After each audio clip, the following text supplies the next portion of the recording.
Basir lahir kampung Mijdal, daerah Busra dan hidup di tengah keluarga terhormat pada 700 dan ia turut sering disebut dengan Al-Busrawi. Gelar yang dilekatkan pada tanah kelahirannya yaitu Busra atau Basrah. Selain itu diberi gelar Al-Dimashqi karena kota Basrah yang terletak di kawasan Damaskus. Beliau menafsirkan ayat-ayat Al-Quran dengan ayat-ayat lainnya dan menurutnya inilah tahap tafsir yang paling utama. Kedua, beliau menafsirkan Al-Quran dengan hadits dan informasi dari Nabi. Kemudian beliau menafsirkan Al-Quran dengan perkataan yaitu ijtihad dari para sahabat Nabi dan terakhir dengan menafsirkan Al-Quran dari pendapat dari para tabi'in. 4 metode itu mesti dilakukan secara bertahap dan sistematis, dan tentu saja dengan penguasaan kaidah-kaidah bahasa Arab. Dalam dunia pesantren nama Imam As-Suyuti tidaklah asing yaitu seorang ulama besar yang karyanya memenuhi berbagai sudut perpustakaan di banyak pesantren di Indonesia. Di antara karya Imam As-Suyuti yang terkenal adalah kitab Tafsir Jalalain, yang sangat ringkas dan relatif mudah dipahami para santri. As-Suyuti rahimahullah adalah seorang ulama dan cendekiawan muslim besar yang hidup pada abad ke-15 Masehi di Kairo, Mesir. Kehebatan dan jasa-jasanya dinobatkan sebagai mujadid abad ke-9 Hijriah dan beliau mengaku sebagai ulama mujtahid. Ayahandanya mengajar fikih mazhab Syafi'i di Masjid Hankah Sayhu Kairo dan meninggal ketika Imam As-Suyuti berusia 5 atau 6 tahun. Dalam menuntut ilmu, Imam As-Suyuti tidak membatasi diri pada ulama satu mazhab saja. Meskipun beliau bermazhab Syafi'i, beliau juga mempelajari fikih mazhab lainnya seperti fikih mazhab Hanafi. Al-Alusi dilahirkan di pinggir Kur Baghdad sebelum zuhur pada hari Jumat, dan merupakan seorang ahli tafsir, hadis, sastrawan dan pembaharu dari Baghdad. Sebelum mencapai umur 10 tahun, beliau beberapa cabang ilmu pengetahuan seperti fikih Syafi'iyah dan Hanafiyah, mantik dan hadis telah beliau habis dipelajari. Al-Alusi idak hanya mengambil ilmu pengetahuan di bawah bimbingan orang tuanya, malah ia juga berguru kepada ulama-ulama terkenal di masanya. Di antara guru yang sangat dikaguminya adalah Syekh Alauddin Afandi sampai-sampai ia bersama gurunya tersebut dalam waktu yang cukup lama. Sebelum Alusi mencapai umur 20 tahun, beliau telah mulai mendalami kajian tafsir Al-Quran. Beliau telah diberi kepercayaan oleh gurunya untuk mengajar di Madrasah Al-Khotuniyah ketika berusia 21 tahun. Beliau adalah sarjana yang berpengaruh, sejarawan dan komentator Al-Quran asal Persia dan dikenal dengan nama At-Tabari karena dinisbatkan ke nama tanah kelahirannya Tabaristan. Hidupnya At-Tabari pernah mengalami 10 kali pergantian khalifah hingga khalifah ke-18 dan dikatakan sebagai tafsir pertama dilihat dari masa penulisan dan penyusunan keilmuannya. Karena kitab tersebut merupakan tafsir pertama yang sampai kepada umat di saat tafsir-tafsir yang mendahuluinya telah lenyap di telan putaran zaman sehingga tidak sampai ke tangan orang Islam. Imam Al-Tabari mendapat gelaran Marjaul Maraji yaitu induk para ahli tafsir selain sebagai mufasir.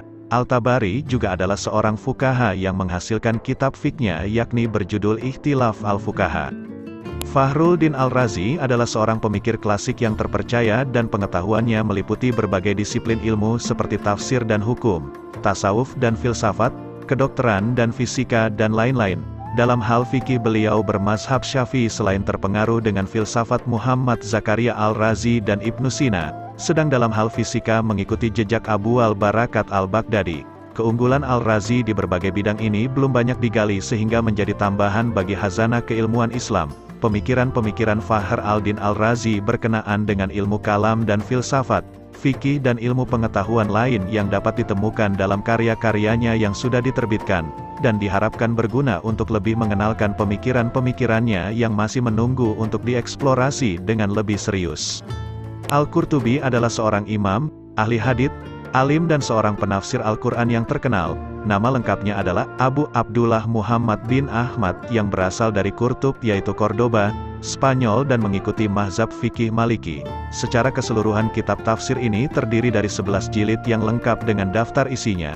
Menurut beberapa ulama keistimewaan dari kitab tafsir ini yakni dengan hukum serta istimbat dalil dan juga menerangkan kiroat, nasik dan mansuk. Metode Al-Qurtubi dalam menafsirkan ayat Al-Quran dengan menggunakan tafsir tahlili, yakni ia berupaya menjelaskan seluruh aspek yang terkandung dalam Al-Quran dan mengungkapkan segenap pengertian yang dituju, malah turut dipertajam melalui analisis bi-al-matsur dan diperkuat dengan analisis lughawi yaitu kebahasaan. Dunia intelektual Islam memiliki dua tokoh ternama yang memiliki nama sama, Ibnu Arabi di mana yang tanpa awalan al adalah tokoh besar tasawuf Islam. sementara Ibnu Al-Arabi tercatat pernah melakukan rihlah ilmiah untuk mendalami berbagai disiplin ilmu Islam seperti fikih, usyul, hadis dan tafsir kepada ulama-ulama besar. Ibnu Al-Arabi juga merupakan ulama yang mengikuti pandangan Sunni aliran Maliki. Ibnu Al-Arabi menyebutkan ayat-ayat yang bermuatan hukum pada setiap surat yang ada di Al-Quran, dan menyebutkan jumlah permasalahan yang ada pada setiap ayat dan kemudian baru menafsirkannya. Secara umum kitab tafsir karya Ibnu Al-Arabi merupakan kitab tafsir yang cukup cermat dalam memberikan argumentasi fikih. Bahkan kitab-kitab tafsir yang muncul dari barat dunia Islam banyak yang merujuk kepada karya Ibnu Al-Arabi, salah satunya adalah kitab tafsir Al-Qurtubi. Ulama besar asal Aceh bernama Syekh Abdurrauf As-Sinkili adalah pelopor tafsir di Nusantara.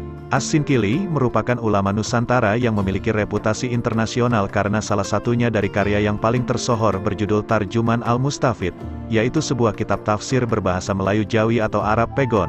Pada saat itu, bahasa Melayu dipakai dalam birokrasi pemerintahan, intelektual, hubungan diplomatik antar negara, hingga perdagangan. Kitab itu diasumsikan kuat sebagai kitab tafsir pertama di Nusantara yang lengkap menafsirkan 30 juz Al-Quran. Kitab tafsir itu tersebar luas di Kepulauan Nusantara, bahkan hingga ke mancanegara seperti Afrika Selatan. Tafsir ini berkali-kali pula telah berhasil dicetak di Singapura, Pulau Pinang, Jakarta, Bombay, dan Timur Tengah. Wahbah Mustafa Al-Zuhaili, lahir di Dair Atiyah, adalah seorang profesor Suriah dan sarjana Islam yang mengkhususkan diri dalam hukum Islam dan filsafat hukum.